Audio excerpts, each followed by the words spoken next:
السلام علیکم ورحمۃ اللہ وبرکاتہ۔ میری جٹھانی پچھلے 5 سال سے کینسر کا بہانہ کر کے میرے شوہر سے لاکھوں روپے علاج کے لیے لے چکی تھی۔ مجھے شک ہوا تو ایک دن میں نے برقع پہن کر اس کا پیچھا کیا۔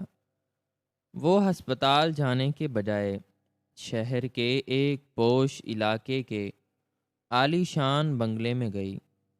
میں نے چوکیدار کو رشوت دے کر اندر قدم رکھا۔ لاؤنج میں میری جٹھانی ایک شخص کے ساتھ ہنس ہنس کر باتیں کر رہی تھی اور اسے پیسے دے رہی تھی۔ جب اس شخص نے مڑ کر دیکھا تو میرا دماغ سن ہو گیا، کیونکہ میرا نام فاطمہ ہے اور میری زندگی کی یہ طویل اور دردناک کہانی ایک ایسے ہولناک فریب اور دھوکے کے گرد گھومتی ہے جس نے میرے وجود کو اندر سے کھوکھلا کر کے رکھ دیا اور میرے ہر اس یقین کو توڑ دیا جو میں نے اپنے رشتوں پر قائم کیا تھا۔ میری شادی آج سے تقریباً 8 سال پہلے بلال نامی شخص سے ہوئی تھی۔ بلال ایک بہت ہی محنتی، ایماندار اور خاندانی انسان تھا جو اپنے رشتوں کی بہت قدر کرتا تھا۔ ہماری شادی بہت دھوم دھام سے ہوئی تھی اور میں اپنے دل میں ہزاروں سنہرے خواب سجا کر اس گھر میں آئی تھی۔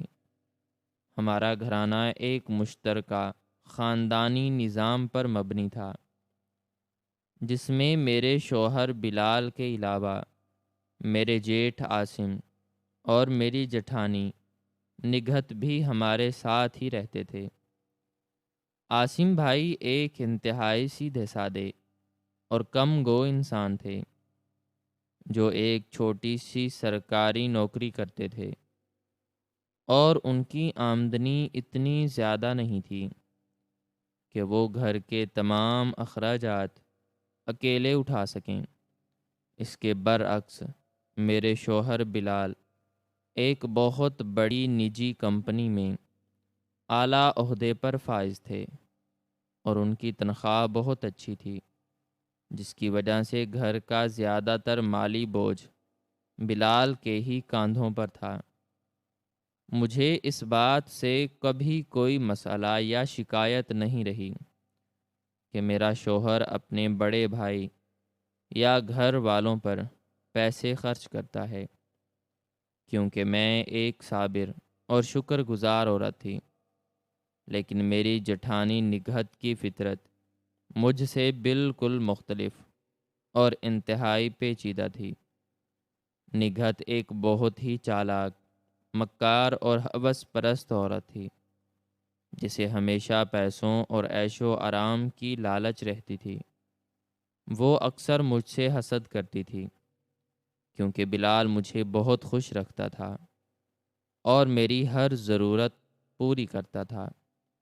نگہت کے دل میں ہمیشہ یہ بات کھٹکتی تھی کہ اس کا شوہر عاصم اسے وہ سب کچھ کیوں نہیں دے پاتا جو بلال مجھے دیتا ہے۔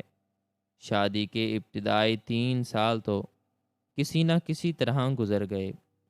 ہم ہنسی خوشی رہ رہے تھے اور گھر کا نظام بھی بلال کی محنت کی وجہ سے بہت اچھا چل رہا تھا۔ لیکن پھر ہماری اس پرسکون اور خوشحال زندگی کو کسی کی ایسی کالی نظر لگی کہ سب کچھ تباہ ہو کر رہ گیا۔ آج سے ٹھیک 5 سال پہلے کی بات ہے، جب ایک دن نگہت نے اچانک گھر میں بے ہوش ہونے کا ڈرامہ کیا۔ ہم سب بہت گھبرا گئے اور اسے فوراً ہسپتال لے کر گئے۔ وہاں ڈاکٹروں نے کچھ ٹیسٹ کیے اور ہمیں بتایا کہ اس کی حالت کچھ ٹھیک نہیں لگ رہی، لیکن اصل رپورٹ کچھ دن بعد آئے گی۔ وہ چند دن ہمارے گھر میں بہت پریشانی اور خوف کے عالم میں گزرے۔ عاصم بھائی تو جیسے سکتے میں آ گئے تھے اور بلال بھی اپنے بڑے بھائی کی اس پریشانی کو دیکھ کر بہت دکھی تھا۔ کچھ دن بعد نگہت اکیلی ہی اپنی رپورٹس لینے کے لیے ہسپتال گئی، اور جب وہ واپس آئی تو اس کے چہرے پر ہوائیاں اڑ رہی تھیں۔ اس نے گھر میں داخل ہوتے ہی دھاڑیں مار مار کر رونا شروع کر دیا، اور اپنے ہاتھ میں پکڑی ہوئی وہ تمام رپورٹس بلال اور عاصم کے سامنے پھینک دیں۔ اس نے روتے ہوئے انتہائی دردناک اور کانپتی ہوئی آواز میں بتایا کہ ڈاکٹروں نے اسے بلڈ کا کینسر تشخیص کیا ہے، اور وہ اب چند مہینوں کی مہمان ہے۔ یہ منحوس اور دل دہلا دینے والی خبر سنتے ہی ہمارے گھر میں جیسے قیامت ٹوٹ پڑی۔ عاصم بھائی تو وہیں زمین پر بیٹھ کر بچوں کی طرح رونے لگے، اور میری آنکھوں سے بھی بے اختیار آنسو بہنے لگے۔ بلال جو اپنے خاندان سے دیوانوں کی طرح محبت کرتا تھا، وہ اس خبر کو سن کر بالکل ٹوٹ گیا تھا۔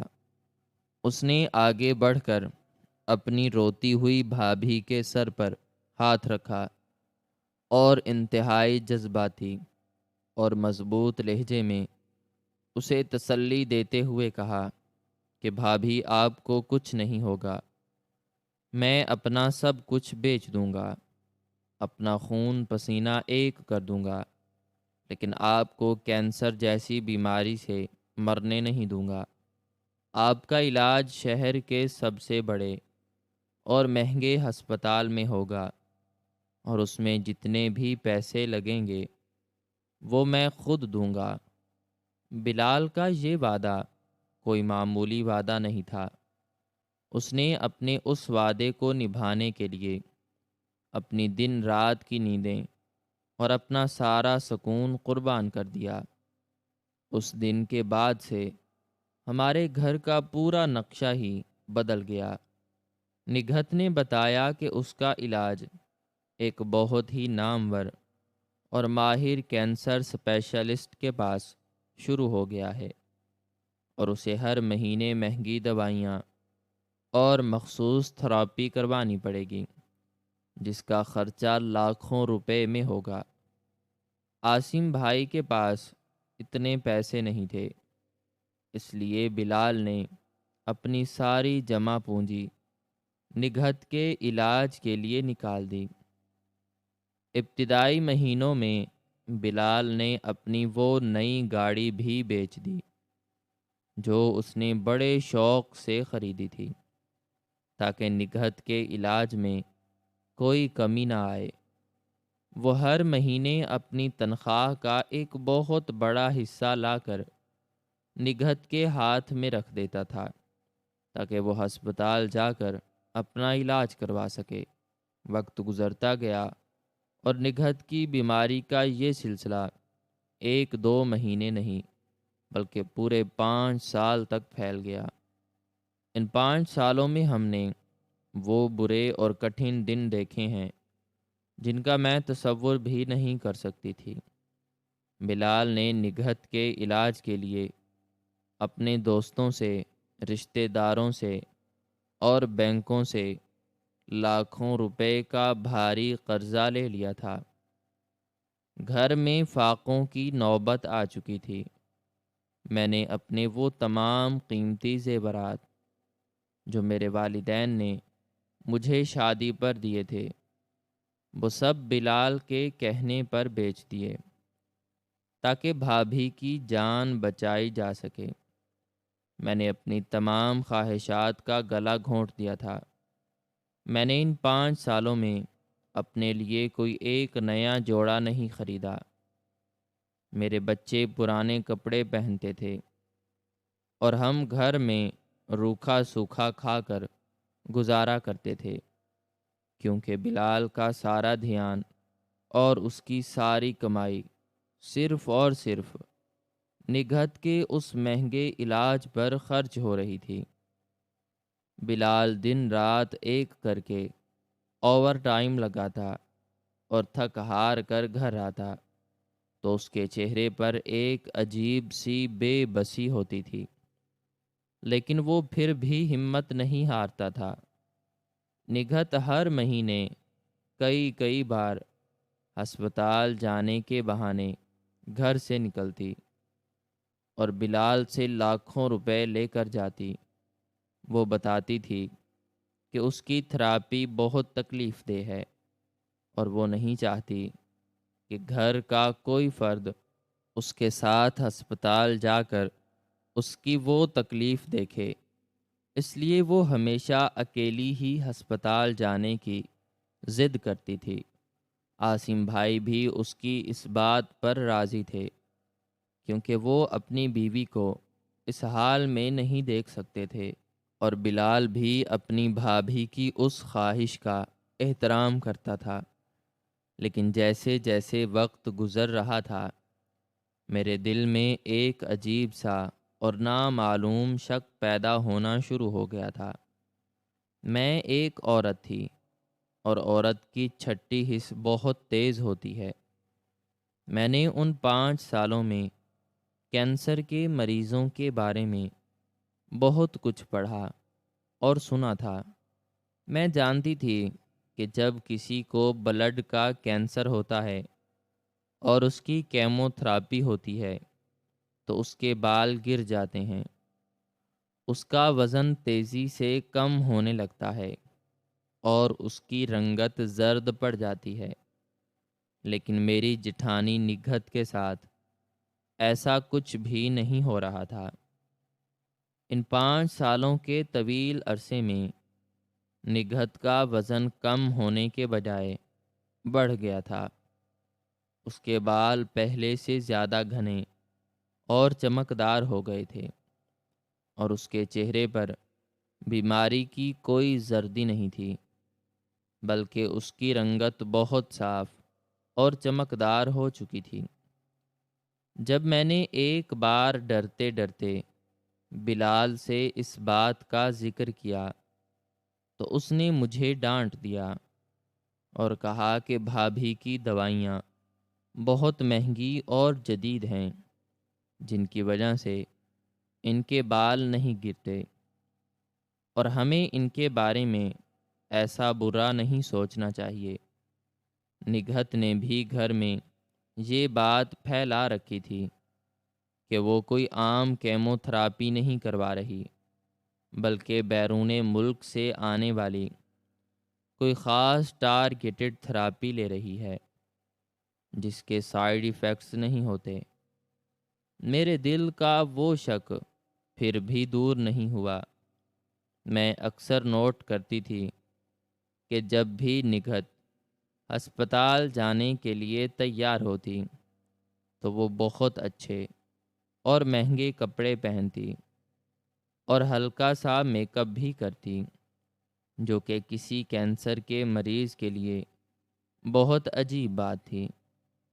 وہ ہسپتال سے واپس آ کر اپنے کمرے میں گھنٹوں فون پر کسی سے باتیں کرتی، اور جب میں اچانک اس کے کمرے میں جاتی تو وہ فوراً فون کاٹ دیتی اور جھوٹا درد کا بہانہ کر کے کراہنے لگتی۔ میرے دل میں یہ شک اس قدر گہرا ہو گیا کہ میں نے فیصلہ کر لیا کہ میں اب اس معاملے کی تہہ تک پہنچ کر رہوں گی۔ میں اپنے شوہر بلال کو مزید اس اندھے کنویں میں گرتے اور اپنے بچوں کا حق مارتے ہوئے نہیں دیکھ سکتی تھی۔ بلال نے اپنا خون پانی ایک کر کے اس عورت کے لیے لاکھوں روپے لٹائے تھے، اور میں اس پیسے کا یوں ضائع ہونا برداشت نہیں کر پا رہی تھی۔ میں نے کسی کو بتائے بغیر بازار سے ایک کالا اور لمبا برقع خریدا، جسے پہن کر مجھے کوئی بھی نہیں پہچان سکتا تھا۔ میں نے وہ برقع اپنے کمرے کی الماری میں چھپا کر رکھ دیا اور اس دن کا انتظار کرنے لگی جب نگہت کو اپنے نام نہاد علاج کے لیے دوبارہ ہسپتال جانا تھا۔ اور پھر وہ دن آ گیا جس کا مجھے بے صبری سے انتظار تھا۔ آج صبح سویرے ہی نگہت نے گھر میں ایک ہنگامہ کھڑا کر دیا تھا اور رو رو کر بلال سے کہہ رہی تھی کہ ڈاکٹر نے اس کی دوائیوں کی خوراک بڑھا دی ہے اور اسے آج ہی 3 لاکھ روپے ہسپتال میں جمع کروانے ہیں، ورنہ اس کا علاج روک دیا جائے گا۔ بلال بیچارہ بہت پریشان تھا۔ اس نے اپنے ایک دوست سے ادھار مانگ کر کسی نہ کسی طرح وہ 3 لاکھ روپے کا انتظام کیا اور لا کر نگہت کے ہاتھ میں رکھ دیے۔ نگہت نے وہ نوٹوں کی گڈیاں انتہائی لالچ بھری نظروں سے دیکھیں اور انہیں اپنے بڑے سے پرس میں ڈال لیا۔ اس نے سب سے ہمدردی وصول کی اور ہسپتال جانے کے لیے گھر سے نکل گئی۔ جیسے ہی اس نے گھر کا مین گیٹ پار کیا، میں نے فوراً اپنا وہ چھپایا ہوا برقع نکالا، اسے پہنا اور اپنا چہرہ مکمل طور پر نقاب سے ڈھانپ لیا۔ میں نے بلال کو بہانہ بنایا کہ میں بچوں کے لیے کچھ سودا سلف لینے قریبی مارکیٹ جا رہی ہوں، اور تیزی سے گھر سے باہر نکل آئی۔ نگہت گلی کے موڑ پر کھڑی ایک رکشے کا انتظار کر رہی تھی۔ میں نے خود کو ایک دیوار کے پیچھے چھپایا اور اس پر نظر رکھی۔ کچھ ہی دیر میں ایک پیلے رنگ کی ٹیکسی وہاں آ کر رکی اور نگہت اس میں بیٹھ گئی۔ میں نے بھی فوراً بھاگ کر ایک رکشہ روکا اور رکشے والے کو سختی سے ہدایت کی کہ وہ اس آگے جانے والی پیلی ٹیکسی کا پیچھا کرے اور کسی صورت اسے نظروں سے اوجھل نہ ہونے دے۔ رکشے والا میری اس پر اسرار ہدایت پر تھوڑا حیران ہوا، لیکن میرے منہ مانگے پیسے دینے کی پیشکش پر وہ مان گیا اور اس نے اپنا رکشہ اس ٹیکسی کے پیچھے لگا دیا۔ میرا دل اتنی زور سے دھڑک رہا تھا کہ مجھے ڈر تھا کہ کہیں میری پسلیاں نہ ٹوٹ جائیں۔ میرے دماغ میں ہزاروں سوالات کا ایک طوفان برپا تھا کہ آخر نگہت کہاں جا رہی ہے، اور کیا وہ واقعی ہسپتال جا رہی ہے یا میرا شک سچا ثابت ہونے والا ہے۔ رکشہ شہر کی پرہجوم سڑکوں پر اس ٹیکسی کا پیچھا کر رہا تھا۔ راستے میں وہ بہت بڑا ہسپتال بھی آیا جہاں نگہت اپنا علاج کروانے کا دعویٰ کرتی تھی۔ میری آنکھیں ٹیکسی پر جمی ہوئی تھیں کہ شاید وہ یہاں مڑ جائے گی، لیکن میرے شک کو اس وقت مکمل یقین میں بدلتے ہوئے دیر نہ لگی جب وہ پیلی ٹیکسی اس بڑے ہسپتال کے دروازے سے بغیر رکے سیدھی آگے نکل گئی۔ یہ منظر دیکھتے ہی میرے پیروں تلے سے جیسے زمین کھسکنا شروع ہو گئی تھی اور میرا سارا خون غصے اور دکھ سے کھولنے لگا تھا۔ مجھے سمجھ آ گیا تھا کہ یہ عورت پچھلے 5 سالوں سے میرے معصوم اور محنتی شوہر کو کس بے دردی سے لوٹ رہی ہے، اور اس نے کینسر کا ایک ایسا گھنونا اور بھیانک جھوٹا جال بچھایا ہوا ہے جس نے میرے پورے ہنستے کھیلتے گھرانے کو برباد کر کے رکھ دیا ہے۔ ٹیکسی ہسپتال سے گزرنے کے بعد شہر کے اس طرف جانے لگی جہاں بہت پوش اور مہنگے علاقے واقع تھے۔ میں نے رکشے والے کو فاصلہ برقرار رکھنے کا کہا تاکہ نگہت کو کوئی شک نہ گزرے۔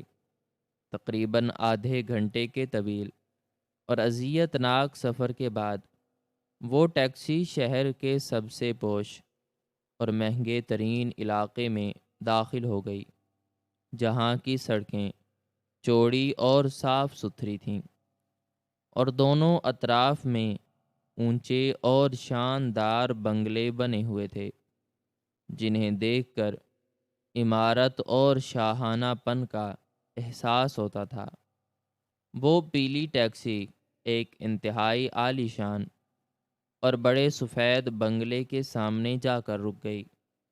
اس بنگلے کی بیرونی دیواریں بہت اونچی تھیں اور اس کا گیٹ کالے رنگ کے بھاری لوہے سے بنا ہوا تھا۔ نگہت نے ٹیکسی والے کو کرایہ دیا اور انتہائی نخرے اور فخر کے ساتھ ٹیکسی سے باہر نکلی۔ اس نے اپنے پرس کو درست کیا اور بنگلے کے اس بھاری گیٹ کی طرف بڑھنے لگی۔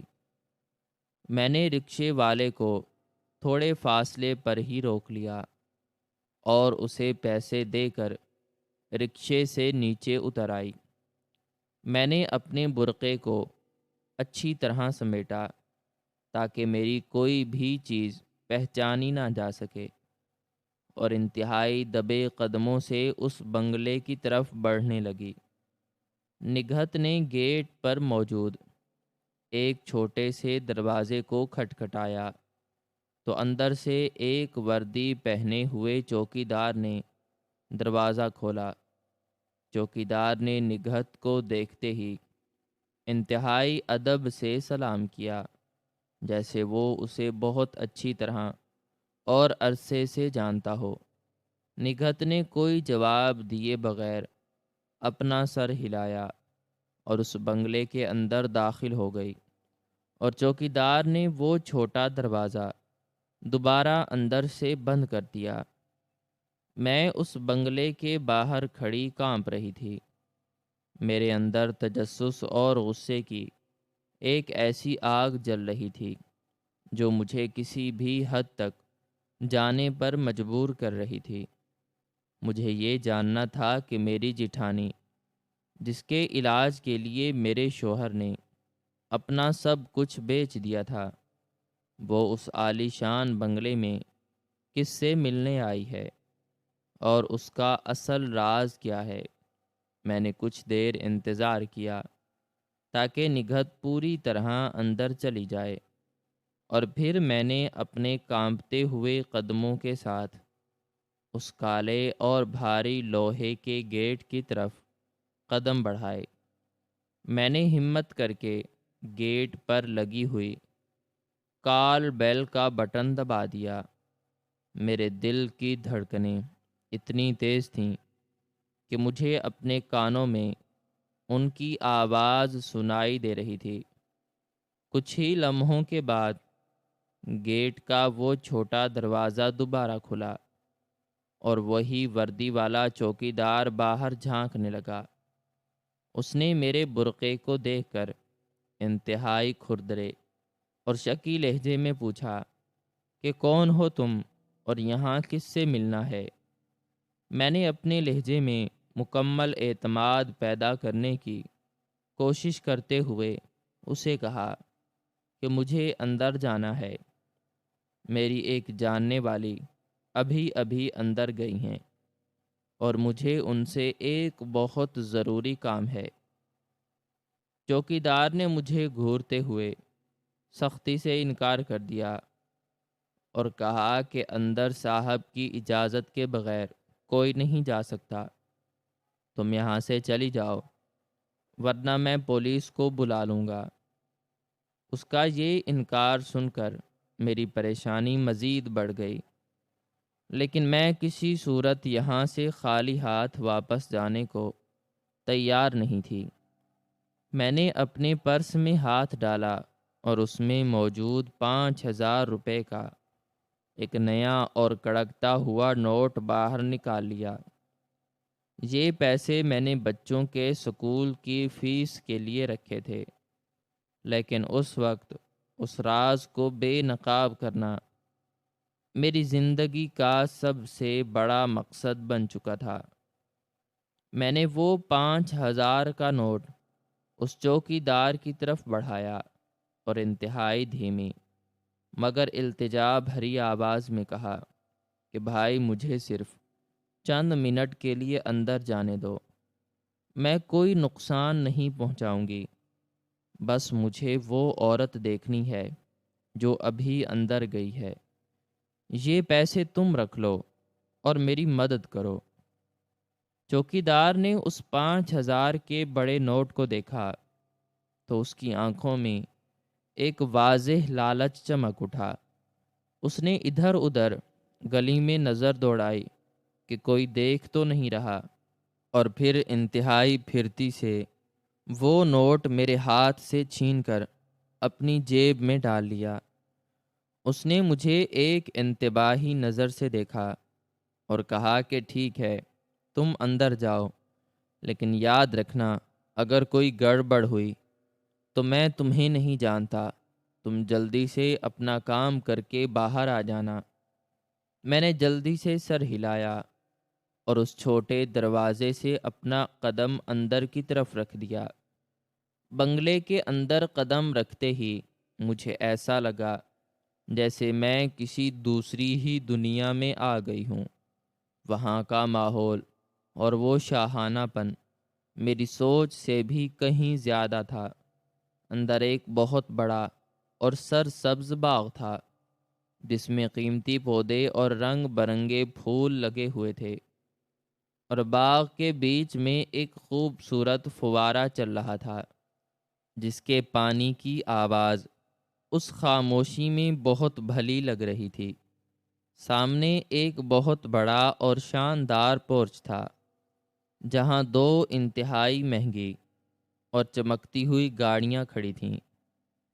پورچ کے آگے کچھ سیڑھیاں تھیں جو بنگلے کے مرکزی اور بھاری لکڑی کے دروازے کی طرف جاتی تھیں۔ میں نے باغ میں لگے ہوئے بڑے بڑے درختوں اور پودوں کا سہارا لیا اور چھپتے چھپاتے ان سیڑھیوں کی طرف بڑھنے لگی۔ میرا ہر قدم میرے دل کی دھڑکن کو مزید تیز کر رہا تھا۔ مجھے ڈر تھا کہ کہیں کوئی مجھے دیکھ کر شور نہ مچا دے۔ میں انتہائی احتیاط سے چلتی ہوئی ان سیڑھیوں تک پہنچی اور انہیں عبور کر کے اس بڑے سے لکڑی کے دروازے کے بالکل قریب جا کر کھڑی ہو گئی۔ دروازہ تھوڑا سا کھلا ہوا تھا اور اندر سے انتہائی مدھم اور دھیمی آوازیں آ رہی تھیں، جن میں ہنسنے اور قہقہے لگانے کی آوازیں واضح تھیں۔ میں اس لکڑی کے بھاری دروازے کی ذرا سی کھلی ہوئی درز کے بالکل قریب اپنا چہرہ لگائے کھڑی تھی، اور میرے دل کی دھڑکنیں اس قدر تیز اور بے ہنگم ہو چکی تھیں کہ مجھے اپنے ہی سینے میں درد محسوس ہونے لگا تھا۔ میری سانسیں اکھڑ رہی تھیں اور میری آنکھیں اس لاؤنج کے بیچوں بیچ رکھے ہوئے اس نرم اور قیمتی صوفے پر جمی ہوئی تھیں جہاں میری جٹھانی نگہت انتہائی شاہانہ انداز میں بیٹھی ہوئی تھی۔ اس کے چہرے پر کسی بیماری، کسی دکھ یا کسی کینسر کا کوئی معمولی سا نشان تک موجود نہیں تھا، بلکہ وہ تو ایک مکمل طور پر صحت مند اور پرکشش عورت لگ رہی تھی جس نے اپنے چہرے پر مہنگا میک اپ تھوپ رکھا تھا، اور اس کا وہ قیمتی لباس اس بات کی گواہی دے رہا تھا کہ وہ کسی ہسپتال سے اپنا علاج کروانے نہیں بلکہ کسی بڑی تقریب میں شرکت کرنے کے لیے تیار ہوئی ہے۔ وہ انتہائی بے باکی اور بے شرمی کے ساتھ اونچی آواز میں قہقہے لگا رہی تھی، اور اس کے سامنے صوفے پر جو شخص پشت کیے بیٹھا تھا وہ اس کے ساتھ ایسے ہنس ہنس کر باتیں کر رہی تھی جیسے وہ اس کا کوئی بہت پرانا اور قریبی ساتھی ہو۔ نگہت نے اپنے اس بڑے اور مہنگے پرس کی زپ کھولی جو وہ گھر سے لائی تھی، اور اس میں سے میرے محنتی اور معصوم شوہر بلال کے خون پسینے کی کمائی کے وہ 3 لاکھ روپے نکالے جو اس نے آج صبح رو رو کر بلال سے ہسپتال کی فیس کے نام پر لیے تھے۔ اس نے وہ نوٹوں کے موٹے موٹے بنڈل نکال کر اس شخص کے سامنے میز پر رکھے اور مسکراتے ہوئے اپنے ہاتھ سے ان پیسوں کو اس کی طرف دھکیل دیا۔ میں دروازے کے باہر کھڑی یہ سارا منظر دیکھ کر صدمے اور غصے کی ایک ایسی کیفیت میں مبتلا ہو چکی تھی جس کا بیان الفاظ میں ممکن نہیں ہے۔ میرے ذہن میں ایک ہی سوال ہتھوڑے کی طرح بج رہا تھا کہ آخر وہ کون شخص ہے جو میری جٹھانی کے اس گھنونے اور فریب بھرے کھیل کا سب سے بڑا رازدار اور اس کا ساتھی ہے۔ میں نے اپنے برقعے کے نقاب کو مزید نیچے کیا اور اپنی آنکھوں کو اس درز کے ساتھ اور زیادہ قریب کر لیا تاکہ میں اس شخص کا چہرہ دیکھ سکوں جو نگہت کے سامنے بیٹھا تھا۔ وہ شخص کچھ دیر تک نگہت سے ہنسی مذاق کرتا رہا اور پھر اس نے میز پر رکھے ہوئے ان پیسوں کو اٹھانے کے لیے اپنا ہاتھ آگے بڑھایا، اور جیسے ہی اس نے وہ پیسے اٹھا کر اپنی جیب میں ڈالنے کے لیے اپنا چہرہ تھوڑا سا پیچھے کی طرف موڑا اور میری نظر اس کے چہرے پر پڑی تو میرے پیروں تلے سے وہ زمین دوسری بار اور ہمیشہ ہمیشہ کے لیے کھسک گئی جس پر میں کھڑی تھی۔ میرا دماغ مکمل طور پر معاف ہو گیا۔ میرا سانس میرے گلے میں کسی تیز دھار کانٹے کی طرح پھنس کر رہ گیا اور میرے پورے جسم کا خون ایک ہی لمحے میں جم کر برف ہو گیا۔ میری آنکھیں شدت صدمے، شدت حیرت اور ایک ایسی ناقابل بیان دہشت سے پوری طرح پھٹی کی پھٹی رہ گئیں جس کا تصور کوئی عام انسان کر ہی نہیں سکتا تھا، کیونکہ اس عالی شان لاؤنج میں اس نرم اور قیمتی صوفے پر جو شخص بیٹھا ہوا تھا اور جو نگہت کے ساتھ مل کر قہقہے لگا رہا تھا، وہ کوئی اجنبی، کوئی بدمعاش، کوئی ڈاکٹر یا کوئی خطرناک بلیک میلر نہیں تھا، بلکہ وہ میرا اپنا سگا جیٹھ یعنی نگہت کا اپنا شوہر عاصم تھا۔ وہ عاصم جس کے لیے میرے شوہر بلال نے اپنی پوری زندگی اور اپنی ساری کمائی قربان کر دی تھی۔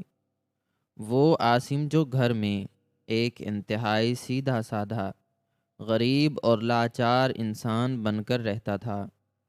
وہ عاصم جو اپنی بیوی کی بیماری کا سن کر زمین پر بیٹھ کر بچوں کی طرح دھاڑیں مار مار کر روتا تھا، اور وہ عاصم جس کی جھوٹی بے بسی کو دیکھ کر میرا شوہر بلال دن رات خون کے آنسوں روتا تھا اور اسے گلے لگا کر تسلیاں دیتا تھا۔ میرا پورا وجود ایک ایسی لرزش اور صدمے کی لپیٹ میں آ گیا تھا جس نے میری روح تک کو چھلنی کر کے رکھ دیا تھا۔ میں بے ہوشی کے عالم میں پیچھے کی طرف لڑکھڑائی، اور اگر دیوار کا سہارا نہ لیتی تو شاید میں وہیں فرش پر گر کر بے ہوش ہو جاتی۔ مجھے اپنی آنکھوں پر بالکل بھی یقین نہیں آ رہا تھا۔ مجھے لگ رہا تھا کہ شاید میں کوئی بہت بھیانک اور ڈراؤنا خواب دیکھ رہی ہوں اور ابھی میری آنکھ کھل جائے گی، لیکن وہ کوئی خواب نہیں تھا، بلکہ وہ میری زندگی کی سب سے تلخ اور سب سے بھیانک حقیقت تھی جو میرے سامنے بالکل عریاں ہو کر کھڑی تھی۔ میں نے اپنے کانپتے ہوئے ہاتھوں سے اپنے منہ کو سختی سے دبا لیا تاکہ میرے منہ سے نکلنے والی کوئی چیخ یا کوئی سسکی ان تک نہ پہنچ سکے۔ میں نے دوبارہ ہمت کر کے اس دروازے کی درز سے اندر جھانکا تو عاصم ان پیسوں کو گن کر اپنی پینٹ کی جیب میں رکھ رہا تھا اور نگہت کے ساتھ ہنس رہا تھا۔ میری سماعتیں اب ان کی وہ تمام باتیں سننے کے لیے پوری طرح چکنا ہو چکی تھیں جو وہ ایک دوسرے سے کر رہے تھے۔ عاصم نے انتہائی مکاری سے ہنستے ہوئے نگہت سے کہا کہ آج تم نے صبح گھر میں جو رونے کا ڈرامہ کیا تھا وہ بہت کمال کا تھا۔ میرا چھوٹا بھائی بلال اور اس کی وہ بے وقوف بیوی فاطمہ تو بالکل ہی الو بن گئے تھے، اور انہیں ذرہ برابر بھی شک نہیں ہوا کہ ہم یہ پیسے کس لیے لے رہے ہیں۔ تم نے جس طرح کینسر کے درد کا بہانہ کر کے بلال کے سامنے ہاتھ جوڑے، میں تو دل ہی دل میں تمہاری اداکاری پر تالیاں بجا رہا تھا۔ نگہت نے بھی ایک زوردار قہقہہ لگایا اور جواب دیا کہ ارے تمہارے بھائی بلال کی بیوی فاطمہ تو دنیا کی سب سے بڑی بے وقوف اور احمق عورت ہے۔ اس نے تو اپنے کانوں کی وہ آخری بالیاں اور اپنے ہاتھوں کی وہ سونے کی چوڑیاں بھی بیچ دی ہیں جو اس کی ماں نے اسے شادی پر دی تھیں تاکہ میری جان بچائی جا سکے، اور اسے یہ بھی نہیں معلوم کہ اس کے ان زیورات کے پیسوں سے ہم نے اس بنگلے کا یہ مہنگا اور درآمد شدہ فرنیچر خریدا ہے۔ عاصم نے بھی فخر سے اپنا سر ہلایا اور کہا کہ ہاں، میرا بھائی بلال اور اس کی بیوی فاطمہ دونوں ہی جذبات کے اندھے ہیں۔ پچھلے 5 سالوں سے ہم انہیں کینسر کی بیماری کا جو جھوٹا اور گھنونا لالی پاپ دے رہے ہیں وہ اسے چوس رہے ہیں۔ میں نے اپنے بھائی بلال کی ساری جمع پونجی، اس کی بیچی ہوئی گاڑی کے پیسے، فاطمہ کے سارے زیورات اور بلال کی طرف سے بینکوں اور رشتہ داروں سے لیے گئے لاکھوں روپے کے قرضے اسی بنگلے پر لگائے ہیں جو ہم نے پچھلے سال خریدا تھا، اور اب ہم بہت جلد اس گھر سے ہمیشہ کے لیے فرار ہو کر اپنی یہ نئی اور پرتعیش زندگی شروع کریں گے۔ میں تو گھر میں رو رو کر تھک جاتا ہوں، لیکن جب بلال لا کر پیسے میرے ہاتھ میں رکھتا ہے تو میری ساری تھکاوٹ دور ہو جاتی ہے۔ یہ تمام باتیں ان کے منہ سے سن کر میرے دل پر جیسے کسی نے ہزاروں خنجر ایک ساتھ چلا دیے تھے۔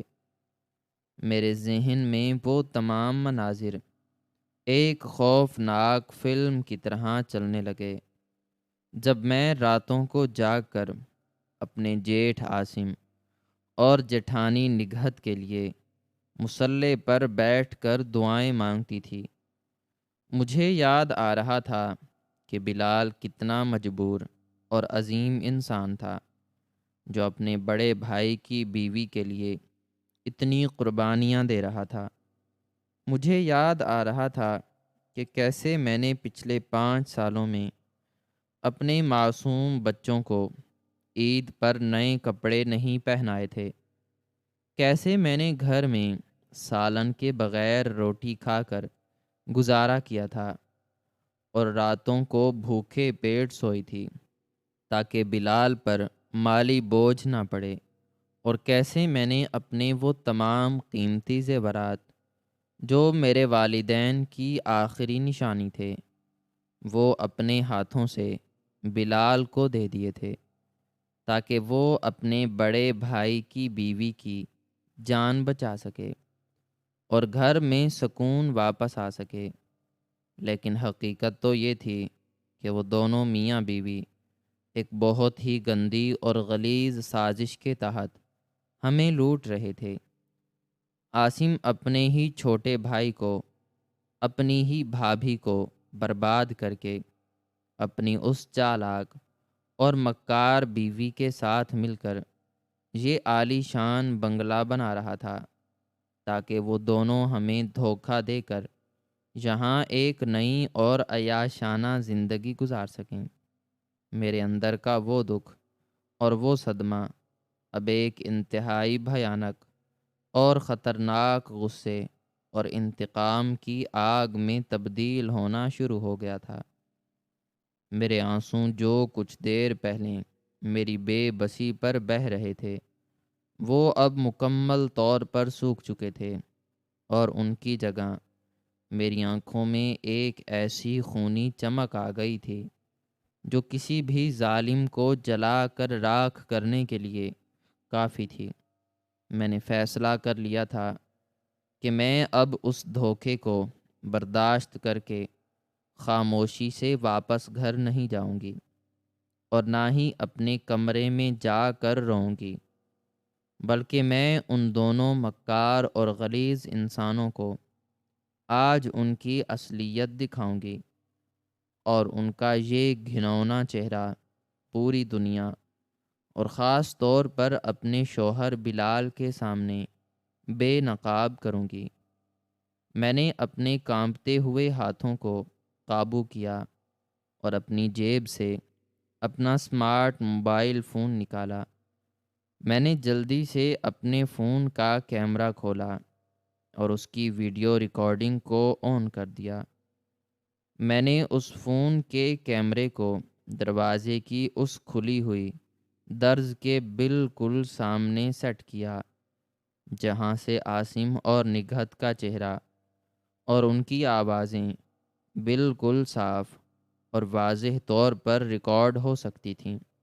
میں نے کئی منٹ تک وہاں کھڑے ہو کر ان کی وہ تمام غلیظ اور سازشی گفتگو ریکارڈ کی، جس میں وہ یہ اقرار کر رہے تھے کہ انہوں نے کیسے پچھلے 5 سالوں سے کینسر کا ڈرامہ کیا، کیسے انہوں نے ذیلی میڈیکل رپورٹس بنوائیں، کیسے انہوں نے بلال کو بے وقوف بنایا، اور کیسے انہوں نے میرے زیورات بیچ کر اس بنگلے کی قسطیں ادا کیں۔ وہ دونوں اپنی کامیابی اور اپنی اس مکاری پر اس قدر مگن اور اندھے ہو چکے تھے کہ انہیں اس بات کا ذرہ برابر بھی احساس نہیں تھا کہ ان کے باہر دروازے پر کھڑی ان کی بھابھی ان کی موت کا پروانہ لکھ رہی ہے۔ جب مجھے اس بات کا 100% یقین ہو گیا کہ میں نے ان کے اس گھناؤنے جرم اور ان کی اس غلیظ سازش کا ہر ایک ثبوت، ہر ایک لفظ اور ہر ایک کہا اپنے موبائل کی ویڈیو میں مکمل طور پر محفوظ کر لیا ہے، تو میں نے اپنے فون کی ریکارڈنگ بند کی اور اسے انتہائی احتیاط اور حفاظت کے ساتھ اپنی جیب میں رکھ لیا۔ میرے اندر اب کوئی خوف، کوئی کمزوری اور کوئی گھبراہٹ باقی نہیں تھی، بلکہ میرے اندر ایک ایسی طاقت آ گئی تھی جو سچائی اور انتقام کی آگ سے پیدا ہوتی ہے۔ میں نے اپنے برقعے کے نقاب کو جھٹکے سے اپنے چہرے سے ہٹایا اور اس بھاری لکڑی کے دروازے کو اپنے دونوں ہاتھوں سے پوری طاقت لگا کر زور سے لات ماری۔ وہ دروازہ ایک انتہائی خوفناک اور زوردار آواز کے ساتھ پیچھے کی طرف کھلا اور دیوار سے جا ٹکرایا۔ اس اچانک پیدا ہونے والے دھماکے اور شور نے لاؤنج میں بیٹھے ہوئے ان دونوں مکار انسانوں کے اوسان خطا کر دیے۔ عاصم اور نگہت نے انتہائی بدحواسی اور دہشت کے عالم میں دروازے کی طرف دیکھا، تو مجھے وہاں اپنے سامنے زندہ اور غصے سے بھرا ہوا پا کر ان کے پیروں تلے سے وہ زمین ہمیشہ کے لیے کھسک گئی جس پر وہ اپنے غرور اور فریب کا محل کھڑا کر رہے تھے۔ عاصم کا چہرہ موت کی طرح سفید اور پیلا پڑ گیا۔ اس کی آنکھیں خوف سے باہر کو ابل پڑیں اور اس کے ہاتھ پاؤں اس طرح کانپنے لگے جیسے اسے کوئی بہت بڑا مرگی کا دورہ پڑ گیا ہو۔ نگہت کی تو حالت اور بھی زیادہ خراب تھی۔ اس کے منہ سے ایک دبی ہوئی چیخ نکلی اور وہ صوفے سے نیچے گرنے لگی۔ میں انتہائی پرسکون لیکن گرجدار اور پتھریلے قدم اٹھاتی ہوئی لاؤنج کے اندر داخل ہوئی اور سیدھا ان دونوں کے سامنے جا کر کھڑی ہو گئی۔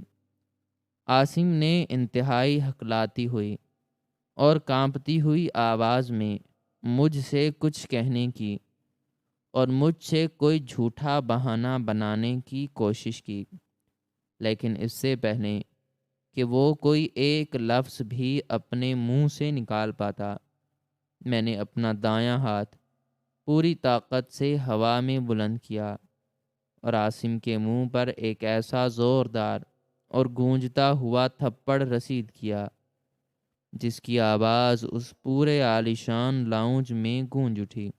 عاصم اس تھپڑ کی شدت سے پیچھے کی طرف لڑکھڑایا اور صوفے پر جا گرا۔ میں نے انتہائی اونچی اور نفرت بھری آواز میں ان دونوں سے کہا کہ تم دونوں انسان کے روپ میں وہ غلیظ درندے اور وہ منافق جانور ہو جنہیں دیکھ کر شیطان بھی پناہ مانگتا ہوگا۔ تم نے پچھلے 5 سالوں سے میرے بچوں اور اپنے ہی سگے بھائی کے ساتھ جو خونی اور غلیظ کھیل کھیلا ہے، آج اس کا پردہ چاک ہو چکا ہے۔ میں نے ان دونوں کو وہ تمام باتیں اور وہ تمام سازشیں دہرائیں جو میں نے کچھ دیر پہلے دروازے کے باہر کھڑی ہو کر سنی تھیں۔ میں نے عاصم کو مخاطب کرتے ہوئے کہا کہ شرم سے ڈوب مرنے کا مقام ہے اس بڑے بھائی کے لیے جو اپنے ہی چھوٹے بھائی کو لوٹ کر اور اس کی بیوی کے زیورات بیچ کر اپنی اس لالچی اور مکار بیوی کے ساتھ مل کر یہاں عیاشیاں کر رہا تھا۔ تم نے کینسر جیسی موذی بیماری کا نام استعمال کر کے ہمارے جذبات، ہماری ہمدردیوں اور ہماری جمع پونجی کا جو سودا کیا ہے، اس کی معافی تمہیں اس دنیا میں تو کیا مرنے کے بعد جہنم میں بھی نہیں ملے گی۔ نگہت نے آگے بڑھ کر میرے پاؤں پکڑنے کی اور رونے کی جھوٹی اداکاری شروع کر دی اور مجھے یہ یقین دلانے کی کوشش کی کہ یہ سب کچھ عاصم کا منصوبہ تھا اور اس میں کوئی قصور نہیں ہے، لیکن میں نے انتہائی حقارت سے اس عورت کو دھکا دے کر اپنے آپ سے دور کیا اور کہا کہ اب تمہارے یہ جھوٹے آنسو اور تمہاری یہ گھٹیا اداکاری مجھ پر کوئی اثر نہیں کرے گی۔ تم وہ عورت ہو جس نے اپنے دیور کے خلوص کا خون کیا اور دولت کی ہوس میں اتنی اندھی ہو گئی کہ تمہیں اپنے بچوں اور اپنے گھر کی بھی کوئی پرواہ نہیں رہی۔ میں نے اپنی جیب سے وہ موبائل نکالا اور ان کے منہ پر مارنے والے انداز میں اسے لہراتے ہوئے کہا کہ تمہاری ان تمام غلیظ باتوں، تمہارے ان کہوں اور تمہارے اس پورے فریب کی ایک ایک سیکنڈ کی ویڈیو میرے اس فون میں محفوظ ہو چکی ہے، اور اب تم دونوں کو دنیا کی کوئی طاقت رسوا ہونے اور جیل کی سلاخوں کے پیچھے جانے سے نہیں بچا سکتی۔ یہ سن کر عاصم مجھ پر جھپٹنے اور میرا موبائل چھیننے کی کوشش کرنے لگا، لیکن میں نے پوری طاقت سے اسے پیچھے دھکیلا اور تیزی سے اس بنگلے کے دروازے کی طرف بھاگی۔ میں جانتی تھی کہ اگر میں یہاں رکی تو یہ دونوں مکار انسان میری جان بھی لے سکتے ہیں۔ میں اس بنگلے سے باہر نکلی۔ چوکیدار مجھے حیرت سے دیکھ رہا تھا، لیکن میں نے کسی کی پرواہ نہیں کی اور سیدھا سڑک پر آ کر ایک رکشہ لیا اور روتے ہوئے لیکن ایک عجیب سے غصے کے عالم میں سیدھا بلال کے دفتر پہنچی۔ بلال مجھے اس بدحواس اور روتی ہوئی حالت میں اپنے دفتر میں دیکھ کر شدید پریشان ہو گیا اور اس نے مجھ سے پوچھا کہ کیا ہوا ہے فاطمہ؟ کیا بھابھی کی طبیعت زیادہ خراب ہو گئی ہے؟ میں نے اس کے سامنے کوئی بات کرنے کے بجائے اپنا وہ موبائل فون اس کے ہاتھ میں تھما دیا اور وہ ویڈیو چلا دی جس میں اس کا اپنا سگا بڑا بھائی اور اس کی بھابھی اس کی پیٹھ پیچھے اس کی پوری زندگی اور اس کی تمام کمائی کو برباد کرنے کا جشن منا رہے تھے۔ بلال نے جب وہ ویڈیو دیکھی تو اس کی حالت ایک ایسے انسان جیسی ہو گئی جسے اچانک سینے میں گولی مار دی گئی ہو۔ اس کا چہرہ سرخ ہو گیا، اس کی آنکھوں سے آنسوں اور غصہ ایک ساتھ نکلنے لگے اور اس نے ایک دل خراش چیخ مارتے ہوئے اپنے ہاتھ کی مٹھی زور سے اپنی میز پر ماری۔ اسے یقین نہیں آ رہا تھا کہ جس بھائی کو وہ اپنا باپ سمجھتا تھا اور جس بھابھی کے علاج کے لیے وہ دن رات دعائیں کرتا تھا، وہ دونوں مل کر اس کی پیٹھ میں اس قدر گہرا اور زہریلا خنجر گھونپ رہے تھے۔ بلال نے اسی وقت اپنے کچھ دوستوں اور پولیس کے ایک اعلیٰ آفیسر سے رابطہ کیا جو اس کا جاننے والا تھا۔ ہم نے پولیس کی ایک بھاری نفری کو ساتھ لیا اور سیدھا اس پوش علاقے کے اس عالی شان بنگلے پر پہنچ گئے۔ جب ہم وہاں پہنچے تو عاصم اور نگہت وہاں سے اپنا قیمتی سامان اور پیسے لے کر فرار ہونے کی تیاری کر رہے تھے، لیکن پولیس نے انہیں موقع پر ہی رنگے ہاتھوں گرفتار کر لیا۔ بلال نے آگے بڑھ کر اپنے سگے بھائی عاصم کے منہ پر وہ تھپڑ مارے اور وہ غصہ نکالا جو اس کے دل میں ان کے اس فریب کو دیکھنے کے بعد جمع ہو چکا تھا۔ اس نے نگہت کو بھی سخت گالیاں دیں اور اسے کہا کہ تم جیسی عورت کے لیے اس دنیا میں سب سے سخت سزا ہونی چاہیے۔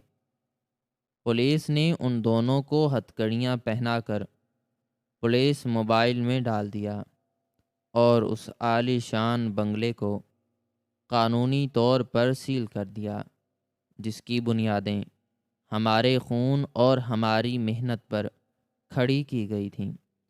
اس دن کے بعد میری اور بلال کی زندگی کا ایک نیا اور کٹھن سفر شروع ہوا۔ میں نے اور بلال نے ان دونوں کے خلاف دھوکہ دہی، فراڈ اور جائیداد ہتھیانے کا ایک انتہائی سخت فوجداری مقدمہ درج کروا دیا۔ عدالت میں جب وہ ویڈیو ثبوت کے طور پر پیش کی گئی تو جج نے بھی اس قدر گھناؤنے اور سفاک فریب پر سخت حیرت اور غصے کا اظہار کیا۔